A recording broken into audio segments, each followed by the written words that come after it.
여러분 안녕하십니까? 이어서 경남 소식입니다. 강풍과 폭우를 동반한 태풍 하이선으로 경남에서는 1명이 다치고 100여 곳의 지붕이 파손됐으며 7곳에선 도로 사면이 유실됐습니다. 또 토사 유출과 산사태 등으로 아파트와 주택 3곳이 피해를 받고 도로 침수 5건, 가로수 쓰러짐 18건, 2천여 세대는 정전 피해를 받습니다. 논밭 침수 23헥타르, 벼와 밭작물 쓰러짐 220헥타르, 사과와 배 등 낙과 피해 471헥타르 등 모두 747헥타르에서 농작물 피해가 발생했고 김해에서는 축사 매몰로 돼지 30마리가 폐사했습니다. 경남에서 오늘 코로나19 추가 확진 환자가 발생하지 않았습니다. 8명의 환자가 나왔던 대구 동충하초 사업 설명회와 관련해 접촉자와 동선 노출자 등 148명을 검사한 결과 양성 8명을 제외하면 모두 음성이 나왔습니다. 또 환자가 대거 나온 부산 오피스텔과 관련해서는 검사자 74명 중 이미 확진 판정을 받은 3명을 제외하고 71명이 음성 판정을 받았습니다. 창원시가 대구 동충하초 사업 설명회에 참석했음에도 동승자 명단을 명확하게 밝히지 않은 창원 확진 환자 3명을 경찰에 고발했습니다. 창원시는 경남 247번, 248번, 252번이 함안에 거주하는 경남 258번 환자와 함께 대구 사업 설명회에 참석했지만 역학조사 때 258번과의 동승 사실을 밝히지 않아 258번과 접촉한 확진 환자가 나오는 등 N차 감염이 발생했다며 경찰 고발 이유를 밝혔습니다.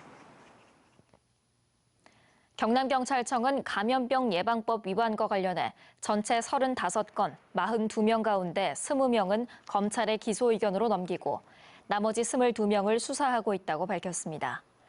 또 경찰은 연락이 닿지 않는 광화문 집회와 사랑제일교회 참석 의심자 85명 가운데 83명의 소재를 확인해 경상남도에 통보했습니다.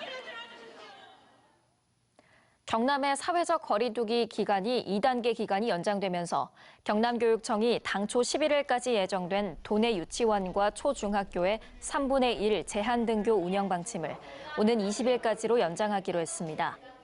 다만 학생 수가 60명 이하인 소규모 학교와 농어촌 학교는 학교 자체적으로 판단해 등교 방식을 결정하도록 했습니다.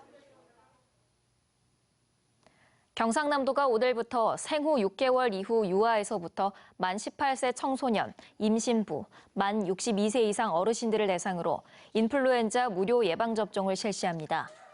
특히 코로나19 유행으로 올해만 한시적으로 만 14세에서 18세 청소년과 만 62세에서 64세 노인이 이번 무료 접종 대상자에 포함됐습니다.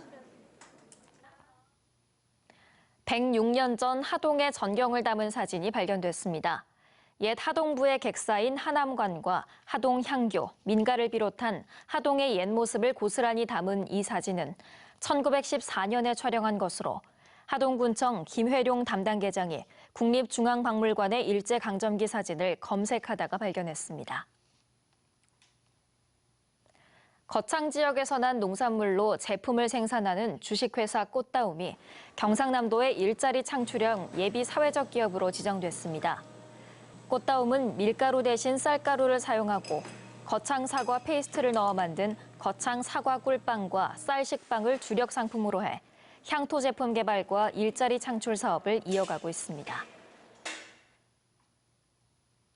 환경부가 한려해상국립공원 구역 조정안에 대한 주민 공람과 의견 수렴을 오늘부터 22일까지 진행합니다.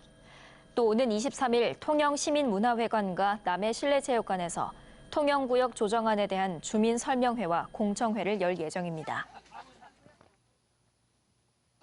밀양시가 밀양 지역 농축산물 소비를 확대하기 위해 밀양물산을 설립했습니다. 자본금 2억 9천만 원을 밀양시가 단독으로 출자한 밀양물산은 14명의 전문 인력이 밀양 지역 농축산물 가공과 판매, 판로 개척, 컨설팅 등을 맡게 되며 농업 관련 시설물 관리와 농업정책 등 그동안 행정이 지원하던 농촌 융복합 산업 업무도 전담할 계획입니다. 김해 시가 코로나19로 어려움을 겪는 소상공인들을 돕기 위해 이웃 돕기 성금으로 소상공인 물품을 구매해 저소득층과 복지시설을 지원합니다.